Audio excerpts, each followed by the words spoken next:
સાથે। આ પ્રોગ્રામના પ્રાયોજક છે હેરિટેજ અગરબત્તી, ફિર ભી દિલ હૈ હિન્દુસ્તાની।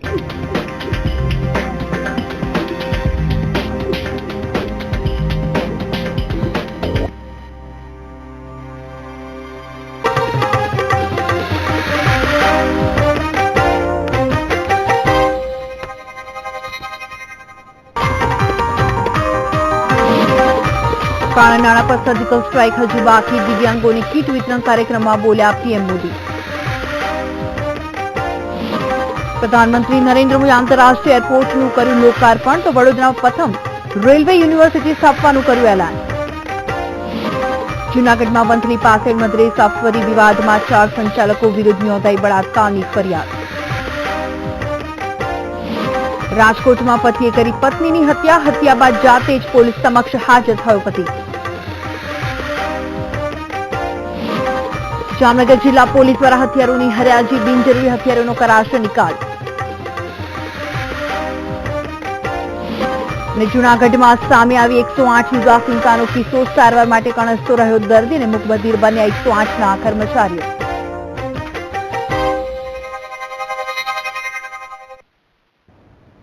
નમસ્કાર, સૌરાષ્ટ્ર ન્યૂઝ સાથે છું ભૂમિ। સમાચારની શરૂઆત મહત્વના સમાચારથી કરીએ તો કચ્છના ભચાઉમાં રાજકોટના 2 સોની વેપારીઓ સાથે થયેલી લૂંટના મામલે પોલીસે 2 સોની વેપારી સહિત 3 શખ્સોની ધરપકડ કરી છે। પોલીસ આરોપીઓને 35 લાખના મુદ્દામાલ સાથે ઝડપી પાડ્યા છે, જેમાં દાગીના અને લૂંટમાં વપરાયેલી કાર પણ કબજે કરી લેવામાં આવી છે। 2 દિવસ પહેલા મોડી રાત્રે રાજકોટના 2 સોની વેપારીઓ સાથે લૂંટનો મામલો સામે આવ્યો હતો, જેમાં કારને આંતરીને રૂપિયા 72 લાખની કિંમતના સોનાના દાગીનાની લૂંટ ચલાવવામાં આવી હતી। આ અંગે વધુ માહિતી આપવા માટે જોડાઈ ગયા છે અમારા સંવાદદાતા અલ્પેશ। અલ્પેશ, જણાવશો શું વિગત? ભૂમિ, 2 દિવસ પહેલા ભચાઉના આશીષ હોટલ નજીક એક રાજકોટના સોની વેપારી ગાંધીધામથી રાજકોટ જઈ રહ્યા હતા। તે દરમિયાન રાત્રિ દરમિયાન અજાણ્યા 4 થી 5 લોકો કારમાં આવી કારને આગરી ફાયરિંગ કરીને તેમાં કારમાં રહેલ 43 લાખ રૂપિયાના સોનીના દાગીના લઈને ફરાર થઈ ગયા હતા। આ લૂંટની ઘટનામાં પોલીસે મહત્વની સફળતા મળી છે અને ગણતરીના દિવસોમાં જ હાલ પોલીસે 3 જેટલા આરોપીઓને ઝડપી પાડ્યા છે। સાથે જ ઝડપાયેલા આરોપી છે તે 2 સોની છે, જ્યારે એક જાડેજા છે। 3 આરોપીએ રેકી કરીને લૂંટની ઘટનાને અંજામ આપ્યો હતો અને હાલ આરોપી પાસેથી તમામ જે સોનીનો મુદ્દામાલ હતો તે રિકવર કરવામાં આવ્યો છે। સાથે જ લૂંટમાં વપરાયેલ કારને પણ રિકવર કરીને વધુ તપાસ હાથ ધરી છે। સમગ્ર ઘટનામાં હજુ પણ કેટલાક આરોપીઓની સંડોવણી બહાર આવે તેવી શક્યતા છે। હાલ સમગ્ર મામલે એલસીબી પોલીસ અને ભચાઉ પોલીસ આ બાબતે તપાસ હાથ ધરી છે। જી, આભાર અલ્પેશ માહિતી આપવા માટે।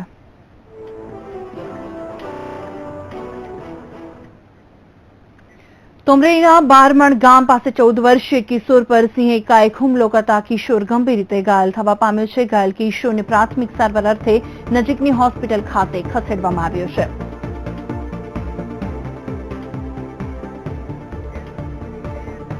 આ અંગે વધુ માહિતી આપવા માટે જોડાઈ ગયા છે અમારા સંવાદદાતા કેતન। કેતન, જણાવશો શું માહિતી? હું જણાવ્યું કે આજે સમી સાંજે એક ખેત મજૂરના 14 વર્ષીય યુવક પુત્ર પર સિંહે હુમલો કર્યો હતો। આ હુમલાને લીધે તેને તાત્કાલિક ખાંભાની એક હોસ્પિટલમાં ખસેડવામાં આવ્યો હતો। હાલ આ યુવકની તબિયત સ્થિર છે। જી, આભાર કેતન માહિતી આપવા માટે।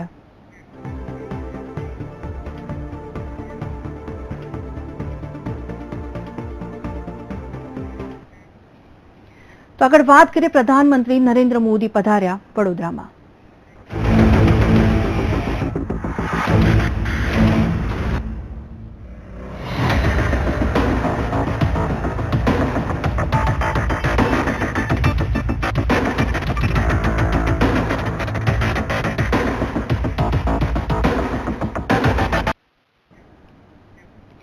વડોદરાના પ્રધાનમંત્રી જે રીતે વડોદરામાં પ્રધાનમંત્રી નરેન્દ્ર મોદી દ્વારા નવલખી ગ્રાઉન્ડ પર દિવ્યાંગોને કીટ વિતરણ કરવામાં આવ્યું। જોકે કાર્યક્રમમાં કોઈ અવ્યવસ્થા સર્જાય નહીં તે હેતુથી સવારથી જ દિવ્યાંગોને વ્હીલચેર આપવામાં આવી હતી। પ્રધાનમંત્રી મોદી દ્વારા કીટ વિતરણના યોજાયેલા કાર્યક્રમમાં મુખ્યમંત્રી વિજય રૂપાણી, નાયબ મુખ્યમંત્રી નીતિન પટેલ સહિતના દિગ્ગજ નેતાઓ ઉપસ્થિત રહ્યા હતા।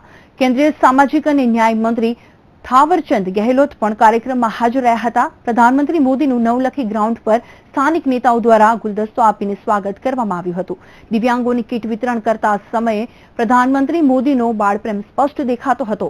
પ્રધાનમંત્રી મોદી અગાઉ પણ નવસારીમાં પ્રધાનમંત્રી મોદી દ્વારા દિવ્યાંગોને ભેટ અપાઈ હતી. નવસારીનો આ કાર્યક્રમ ગિનીસ બુકમાં પણ સ્થાન પામ્યો હતો.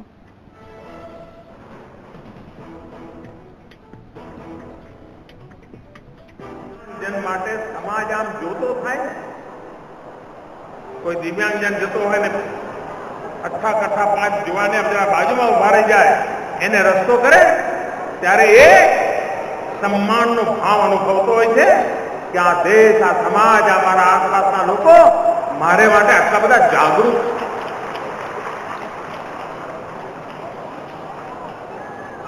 જ્યારથી સરકારના આ વ્યવસ્થા બની છે, ભૂતકાળની સરકારોએ પણ આ દિશામાં કામ કર્યું છે, પણ તમને જાણીને આઘાત પણ લાગશે, આશ્ચર્ય પણ થશે. 1992 થી આ પ્રકારના કામોનો સરકારમાં શરૂઆત થઈ. 1992 થી 2014 સુધીમાં આ પ્રકારે દિવ્યાંગજનોને માટે સહાય પહોંચાડવાના માત્ર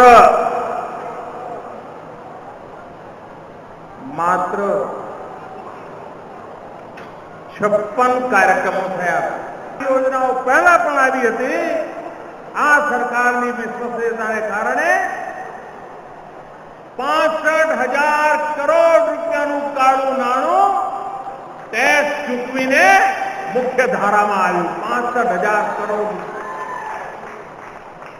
આપ વિચાર કરો, 36,000 કરોડ લીક થતા હતા, કોકના ખિસ્સામાં જતા હતા. એ રૂપિયા સાચા માણસને પહોંચે એમાં 36,000 કરોડ, અને કાળા નાણામાંથી 65,000 કરોડ લગભગ થયા 1 લાખ કરોડ રૂપિયા. અને આ 1 લાખ કરોડ પણ હજુ કોઈ સર્જિકલ સ્ટ્રાઇક કરી નથી કર્યું ને. આ તો બધું વગર સર્જિકલે. જેવી સર્જિકલે કરીશું ત્યારે તો કેવું કેવું નીકળશે એનો તમે અંદાજ કરી શકો છો ભાઈઓ. આ અવસરે પણ વિજય રૂપાણી દ્વારા સંબોધન કરવામાં આવ્યું હતું. રાજા નહીં પરંતુ પ્રધાન સેવક અને સર્જિકલ સ્ટ્રાઇક કરનાર 56ની છાતીવાળા એવા નરેન્દ્રભાઈ, એનું આજે બીજું સ્વરૂપ કે જે દિવ્યાંગો માટે જેમના હૃદયમાં કરુણા, રુજુ હૃદય, એક તરફ મક્કમ ને કઠણ હૃદય, અને આજના કાર્યક્રમમાં બીજી તરફ આ જે રીતે દિવ્યાંગ ભાઈઓ બહેનો અહીંયા મંચ ઉપર આવતા હતા અને એની સાથે આત્મીયતાપૂર્વક એ વાત કરતા હતા, એવા કરુણાસભર અને રુજુ હૃદયના આપણા વડાપ્રધાન નરેન્દ્રભાઈ માટે આપણે ગૌરવ થાય છે. વડોદરાના આંતરરાષ્ટ્રીય એરપોર્ટના ટર્મિનલનું લોકાર્પણ પ્રધાનમંત્રી નરેન્દ્ર મોદીના હસ્તે કરવામાં આવ્યું છે. તો આ સાથે જ વડોદરાવાસીઓને દિવાળી પહેલા જ એરપોર્ટની ભેટ મળી ગઈ છે.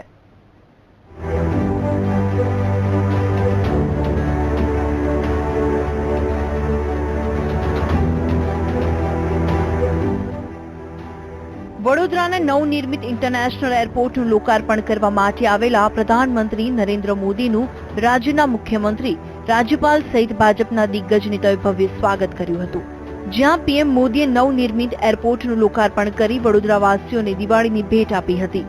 મહત્વનું છે કે પ્રધાનમંત્રી મોદીએ છેલ્લા 1.5 માસમાં 2 મહત્વપૂર્ણ કામ પૂર્ણ કર્યા છે, જે અંતર્ગત તેમણે સરદાર સરોવર ડેમની ઊંચાઈ વધાર્યા બાદ વડોદરાને દેશનું બીજું ગ્રીન એરપોર્ટ બનાવ્યું છે. આ કાર્યક્રમ દરમિયાન પીએમ મોદીએ સંબોધન પણ કર્યું હતું અને કહ્યું છે કે એરપોર્ટનું નિર્માણ પર્યાવરણના હિતોનું વિશેષ ધ્યાન રાખશે. તેમણે કહ્યું છે કે હવાઈ યાત્રા વધતા સમયની બચત અને પરિવહનમાં તેજી આવે છે, પર્યટન વધે છે અને તેનાથી આર્થિક ગતિવિધિઓ તેજી પકડે છે. આ દરમિયાન પીએમ મોદીએ એવું પણ કહ્યું છે કે અમેરિકી જનસંખ્યા અને બરાબર લોકો આગામી 5 વર્ષમાં હવાઈ યાત્રા કરશે. एक अनुमान है कि भारत के एयरपोर्ट पर 5 साल के भीतर भीतर ये स्थिति होगी कि अमेरिका की जितनी जनसंख्या है उतने लोग हमारे देश में साल भर में एयरपोर्ट पर होंगे. પોતાના સંબોધન દરમિયાન પીએમ નરેન્દ્ર મોદી એવિએશન પોલિસીની પણ વાત કરી હતી. તેમણે કહ્યું કે ભારતની વર્તમાન સરકારે અલગથી એવિએશન પોલિસી બનાવી છે, જે ભૂતકાળની સરકારે નથી બનાવી. આ સાથે જ તેમણે એમ પણ જણાવ્યું છે કે વડોદરામાં આગામી દિવસોમાં પહેલી રેલવે યુનિવર્સિટી પણ બનશે, જેની તૈયારીઓ શરૂ કરી દેવામાં આવી છે. देश आजाद होने के बाद पहली बार इस सरकार ने अलग से एविएशन पॉलिसी बनाई है. हमारे देश में विमान उड़ते थे, एयरपोर्ट बनते थे, विमानों की खरीद बिक्री होती थी, लेकिन देश की कोई एविएशन पॉलिसी नहीं थी. भारत सरकार ने एक बहुत अहम फैसला लिया है और जिसका असर आने वाली पूरी शताब्दी पर रहने वाला है. 100 साल तक जिसका इंपैक्ट रहने वाला है, ऐसा एक महत्वपूर्ण निर्णय किया है.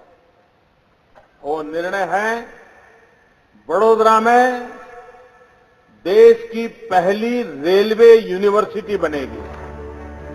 હાલ તો ગુજરાત માટે આનંદની વાત એ છે કે સમગ્ર ભારતમાં ગુજરાત એકમાત્ર એવું રાજ્ય બન્યું છે કે જેને 2 આંતરરાષ્ટ્રીય એરપોર્ટ મળ્યા છે. તેમાં પણ વડોદરાવાસીઓને તો દિવાળી પહેલા જ પીએમ મોદીએ બોનસ સ્વરૂપે ભેટ આપી છે. Bureau report, VTV news. પ્રધાનમંત્રી નરેન્દ્ર મોદી દ્વારા વડોદરામાં આંતરરાષ્ટ્રીય એરપોર્ટનું ઉદ્ઘાટન કરવામાં આવ્યું. તો એરપોર્ટની વિશેષતા શું છે તેના પર એક નજર કરીએ.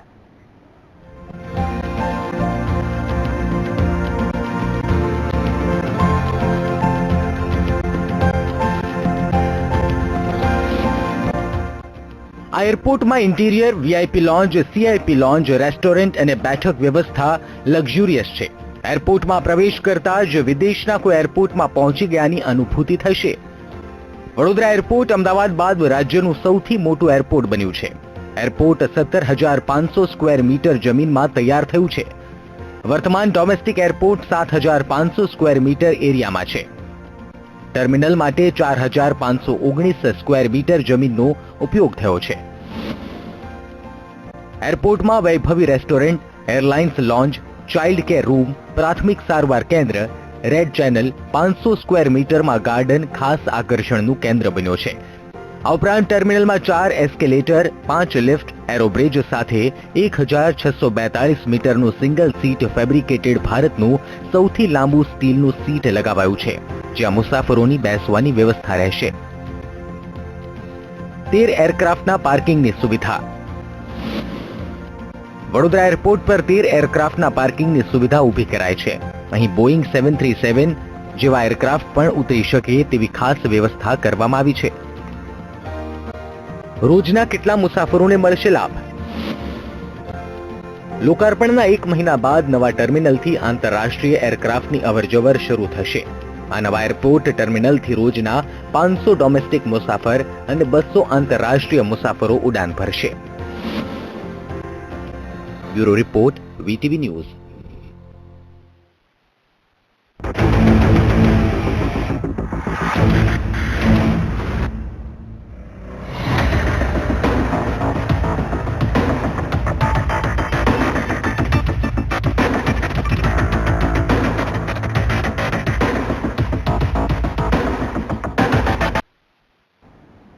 અને સમાચાર પણ જો કરીશું બ્રેક બાદ.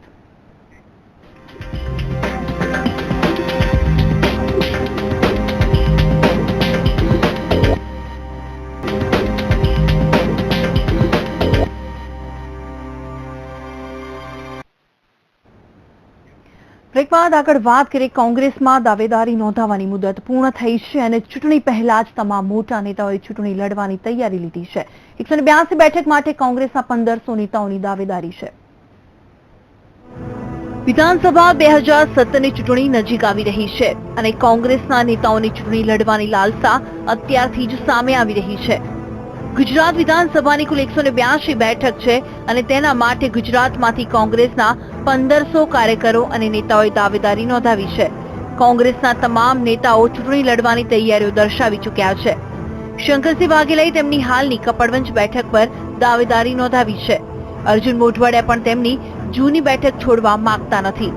મોઢવાડિયા 2012માં પોરબંદર બેઠક પરથી હાર્યા હતા.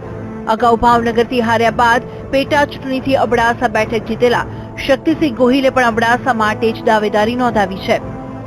તો સિદ્ધાર્થ પટેલ પણ 2012માં જ્યાંથી હાર્યા હતા તે ડભોઈની બેઠક પરથી ફરી ચૂંટણી લડવા માંગે છે. કોંગ્રેસના તમામ 57 ધારાસભ્યો જે 2007માં ચૂંટણી જીત્યા છે તે તમામ 2017માં પણ ચૂંટણી લડવા માંગે છે. આ યાદી બધી જ અમારી આખા એક એનો પ્રોગ્રામ બનાવેલો છે. એ પ્રોગ્રામ દ્વારા ચેક થશે. ચેક થઈ અમારા પ્રભારી શ્રી ગુરુદાસ કામતજીએ આનો ખૂબ જ પ્લાનિંગ કરેલું છે અને એ પ્રભારી શ્રી અમારા જે સૂચના આપશે એ પ્રમાણે આ ડેટાનો આગળની કાર્યવાહી ચાલુ થઈ જશે. કોંગ્રેસને મહેસાણા જિલ્લામાંથી સૌથી વધારે દાવેદારો મળ્યા છે. તેમાં મહેસાણા વિધાનસભા બેઠક પર સૌથી વધારે કાર્યકરોએ ચૂંટણી લડવાની તૈયારી દર્શાવી છે. કોંગ્રેસ પક્ષે 2017ની વિધાનસભા ચૂંટણી લડવા માટે અરજીઓ મંગાવી હતી જેની મુદત પૂર્ણ થઈ છે, પરંતુ તમામ મોટા નેતાઓએ ચૂંટણી લડવા માટે દાવેદારી નોંધાવી છે. ગુજરાત પ્રદેશ કોંગ્રેસ સમિતિ દ્વારા વર્ષ 2017માં યોજાનારી વિધાનસભાની ચૂંટણી માટે ચૂંટણી લડવા ઈચ્છુક નેતાઓ પાસેથી બાયોડેટા મંગાવવામાં આવ્યા હતા, જેમાં શરત રાખવામાં આવી હતી કે દરેક નેતાએ પોતાના બૂથ દીઠ 15 સભ્યોની વિસ્તૃત માહિતી સાથેની યાદી મોકલવાની રહેશે. કોંગ્રેસની આ પદ્ધતિ કામ લાગી હોય તેમ લગભગ 1500થી વધુ નેતાઓએ વર્ષ 2017ની ચૂંટણી લડવા માટે દાવેદારી કરી છે. તમે જોઈ શકો છો કે ગુજરાતના તમામ વિસ્તારમાંથી લગભગ 182 બેઠકો ખરી એક બેઠક પર 8 થી 10 ઉમેદવારોએ દાવેદારી કરી છે.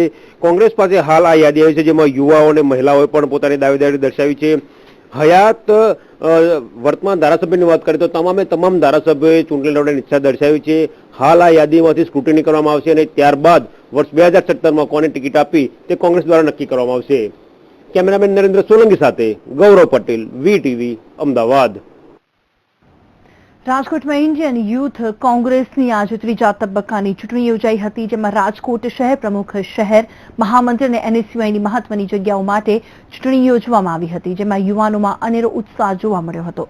જોકે NSUIની મજબૂત પાંખથી આગામી દિવસોમાં વિદ્યાર્થીને થતા અન્યાયને ન્યાય આપવા મદદરૂપ થશે અને સત્તાધારી પક્ષ દ્વારા શિક્ષણનો વેપલો અટકાવવા મહત્વનો ભાગ ભજવી શકે તે હેતુથી ગુજરાતમાં ચૂંટણી યોજવામાં આવી હતી.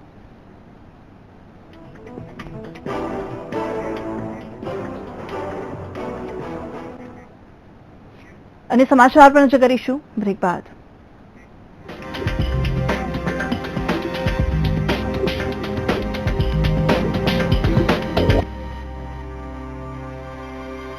Gold necklace, gold coins. કોઈકે કહ્યું તું ઓફર્સ પર વિશ્વાસ ન કરવો જોઈએ. હા, પણ ઓફર છે કોની? કલ્યાણ જ્વેલર્સની.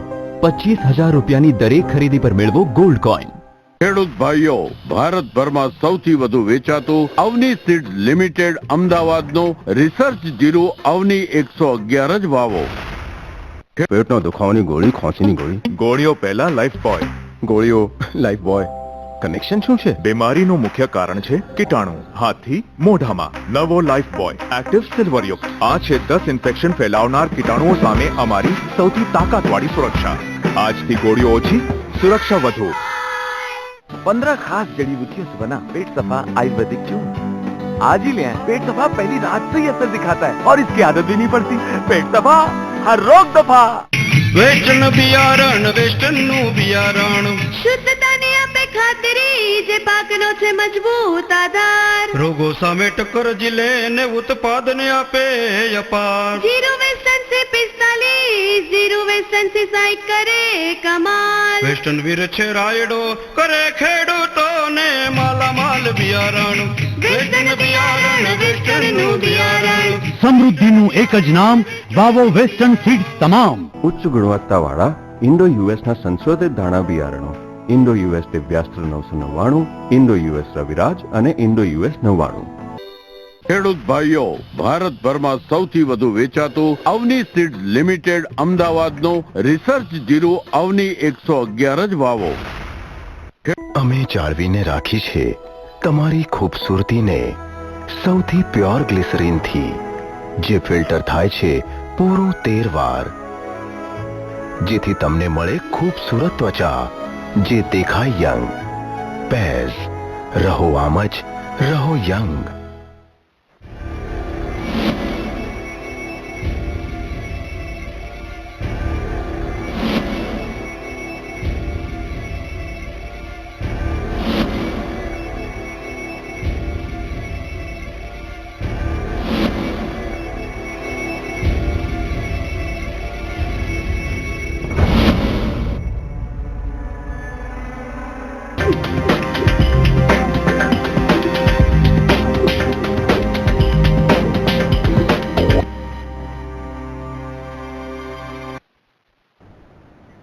રાજ્યમાં યુથ કોંગ્રેસની ચૂંટણી યોજાઈ રહી છે. એવામાં બોટાદમાં યુથ કોંગ્રેસની ચૂંટણીમાં મતદાન કરવા મોટી સંખ્યામાં યુવાનો ઉમટ્યા હતા. બોટાદ જિલ્લા યુથ કોંગ્રેસના પ્રમુખ તરીકે વિજય મહેતા અને વિરલ કટારિયાએ ઉમેદવારી નોંધાવી છે. યુથ કોંગ્રેસમાં 4700 જેટલા મતદારો નોંધાયા છે. આવનારા દિવસોમાં સંગઠનમાં મજબૂતાઈ આપવા માટે બંને ઉમેદવારોએ જે મહેનત કરી છે એનું અમે કોંગ્રેસ પાર્ટીને પરિણામ આપીશું અને બંને સાથે મળી અને સંગઠનનું વ્યવસ્થિત કામ કરીશું. દિવાળીનો તહેવાર નજીક આવી રહ્યો છે ત્યારે જામનગર મનપાની ફૂડ શાખા દ્વારા મીઠાઈઓની દુકાનોમાં દરોડા પાડવામાં આવ્યા છે, જેમાં ફૂડ વિભાગ દ્વારા ઉદ્યોગનગરમાં આવેલી મનફિન્સ ફૂડ ઇન્ડિયા અને પટેલ પેંડાવાડાના પ્રોડક્શન હાઉસમાં દરોડા પાડવામાં આવ્યા હતા અને થાબડી અને બરફીના સેમ્પલ લઈને તપાસ હાથ ધરી છે. પ્રોડક્શન હાઉસમાં બની રહેલી મીઠાઈઓની ચકાસણી કરવામાં આવી હતી. રાજકોટની વાત કરવામાં આવે તો રાજકોટમાં વધુ એક હત્યાનો બનાવ પ્રકાશમાં આવ્યો છે. રાજકોટના પોપટપરા વિસ્તારમાં રહેતા સુનિલ પરમાર નામના યુવાને તેની જ પત્નીનું ગળું દબાવી હત્યા નિપજાવી હોવાનો કિસ્સો પ્રકાશમાં આવ્યો છે. વહેલી સવારે સુનિલ પરમાર ખુદ પ્રદ્યુમનનગર પોલીસ મથકમાં પહોંચી મેં મારી પત્નીની હત્યા નિપજાવી છે અને તેનો મૃતદેહ ઘરે પડ્યો છે તેવું પોલીસને જણાવ્યું હતું. સમગ્ર વાતની જાણ થતાં જ પોલીસ ઘટના સ્થળે પહોંચી મૃતદેહને પોસ્ટમોર્ટમ માટે સિવિલ હોસ્પિટલ મોકલી તપાસ હાથ ધરી હતી અને આરોપી સુનિલની ધરપકડ કરી કાયદેસરની કાર્યવાહી હાથ ધરવામાં આવી છે.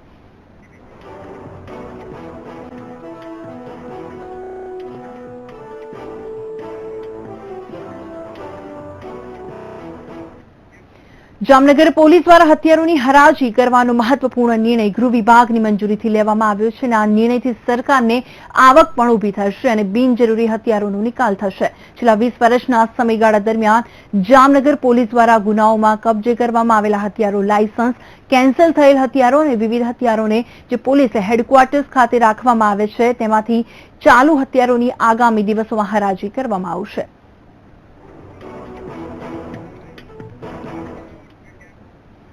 તો આ સાથે સમાચારમાં હાલ બસ આટલું. મને રજા આપશો. નમસ્કાર.